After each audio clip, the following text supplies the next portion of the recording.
We all know that the winners and losers in WWE are picked before the matches actually start. However, just because there is a script doesn't mean wrestlers always follow it. One guy who decided to change the winner of a match was The Undertaker. In the main event of Raw, The Undertaker and Kane faced The Rock, Mankind, and Ken Shamrock in a 2-on-3 handicap match. The Brothers of Destruction were supposed to win, but that isn't what ended up happening. The Rock and Undertaker were the legal men and were told they only had 25 seconds to end the match. Thinking on their feet, Undertaker told The Rock he was winning instead. The People's Champion hit the rock bottom and got the pin on the Phenom. Undertaker didn't get in any trouble for changing the match, but it was a much different story for these next two wrestlers. Usually, a wrestler will argue backstage because they don't want to lose a match, but not Scott Hall. While the bad guy was in WCW, he was put in a match against Chris Jericho. Scott thought Jericho should win, but backstage management said no. Despite what they had been told, Scott Hall told Chris Jericho to come up with a finish for their match. Jericho did just that and defeated Hall even though he was supposed to lose. The reaction backstage was not good, but this was a big win for Chris Jericho and helped him become a major star in WCW and later WWE. Ironically, 21 years later, Jericho would do the same thing. Sort of. In 2016, Y2J was facing Neville in a match on Raw. Chris Jericho was supposed to win by submission, but that didn't happen. At one point, Neville slid underneath his opponent, but accidentally injured his left foot.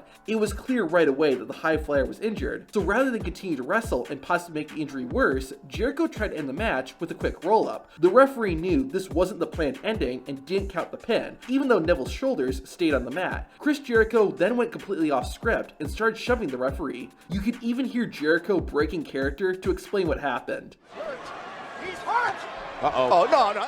The ref called for a disqualification, which ended the match and made Neville the winner. Fun fact, Jericho and Neville ended up using the originally planned finish 5 months later when they fought in a rematch. Eddie Guerrero's first WWE match ended with him going to the hospital. In his in-ring debut, Latino Heat teamed with Perry Saturn to take on Road Dogg and Billy Gunn. Eddie was supposed to win, because the storyline was, if he, Saturn, Dean Malenko, and Chris Benoit could win 2 out of their 3 matches that night, they would be awarded WWE contracts. Dean Malenko competed first and lost, meaning Eddie and Perry had to win their match to have a chance at earning contracts. Partway through the tag team contest, Guerrero hit Billy Gunn with a frog splash. However, Eddie landed incorrectly and dislocated his elbow. The pain was so bad that Eddie couldn't get to his feet, so Road Dogg went off script and pinned Guerrero to end the match. I'm surprised no one got in trouble for this. During a match on Raw in 2022, Randy Orton and Matt Riddle took on Angelo Dawkins and Montez Ford. The plan was for RK Bro to win, but of course, that didn't happen. One spot saw Ford hit the Apex Predator with a frog splash from the top rope. However, Montez's knees landed on Orton's ribs and shoulder. Ford knew immediately that Randy was hurt and went for the cover. Randy's team was supposed to win, so he tried to cause a rope break. However, Angelo Dawkins pushed Orton's boot away in order to end the match. It was pretty gutsy of Dawkins to do this, since it may have seemed like he was going off script to get himself and Ford a win. However, it was the right thing to do, and both of the Street Profits didn't get in any trouble. However, they may have gotten in trouble if they had broken the unwritten rules of WWE. To find out what they are,